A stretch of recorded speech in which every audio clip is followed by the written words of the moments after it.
Hello guys! For today's video, pinagupitan ko po sa aking asawa ang kanyang nanay. Kasi masyado na mahaba ang buhok, kaya sabi ko gupitan na. At saka lalo siya nagmumukhang kalbo pag nahaba na ang buhok niya hanggang balikat. Sabi ko gupitan na para naman magmukhang makapal ang buhok. Kaya ayan, maigsi na ang buhok ni nanay, nakiuso na siya sa mga new look na hair. Ayan. Pinupitan na siya ng kanyang bunso. Ang aking asawa ay ang kanyang bunsong anak. Kagigising lang nilang dalawa, kaya sabi ko gupitan na bago magmerienda. Then pagkatapos magmerienda, maliligo na siya. Yan po. Alam niya kasi binibidyohan, kaya behave siya. Sanay na yan nang binibidyohan ko siya.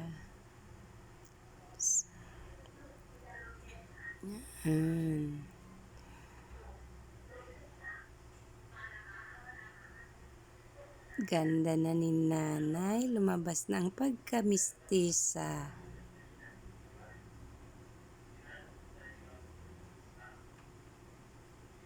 Pati naman asawa ko, puting-puti na ang buhok. Magkasing kulay na sila ng buhok ni nanay. Di kasi siya pwedeng kulayan, na-allergy siya. Kahit anong klase ng pangkulay, kahit organic, talaga nagpapantal ang kanyang balat. Ang tenga niya namamaga, kaya sabi niya, hayaan na lang daw ang kanyang buhok na maputi. Uso naman ngayon ang nagpapaputi ng buhok. Tignan mo, kaparehas ng buhok nila magnanay. Ayan, pinagpagan na, tapos na magpagupit, ginupitan si nanay. Tanyo, nagmukhang bata si nanay, mukhang 70 years old lang. Pero siya po ay 86 years old na po siya.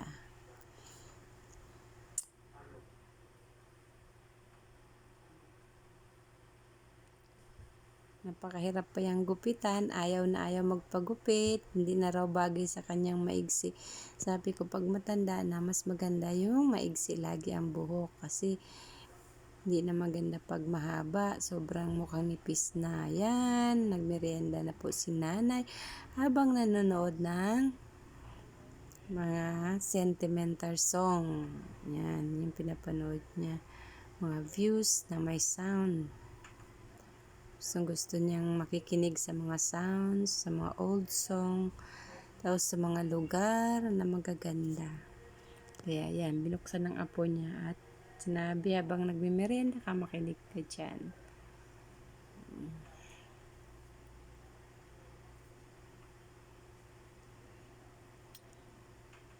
Tuwang-tuwa siya sa kanyang pinapanood. Tapos niyang magmerienda, ngayon ay tapos na rin siyang paliguan ko. Pinaliguan muna natin pagkatapos niya magmerienda. Yan, ayaw din mayan agad maligo. Sabi niya doon na raw siya sa kanila. Sabi ko dito na siya maligo. Sabi niya wala daw siyang damit. Sabi ko kinuhanan ko na siya ng damit sa kanila. Pero pag yan iniintindi mo na, tuwang-tuwa naman siya. Lagi ko siyang nilalagyan ng lotion kasi nagpuputi-puti ang kanyang balat. So pag doon sa kanila, hindi naman siya naglo-lotion. Kaya pag dito ko pinaliguan sa amin, lagi ko siya nilalagyan ng lotion, pabango, pinupurbusan. Kaya tuwang-tuwa siya, mabango raw siya. Wala siya namin sasabihin, kundi thank you, thank you, thank you. Noon.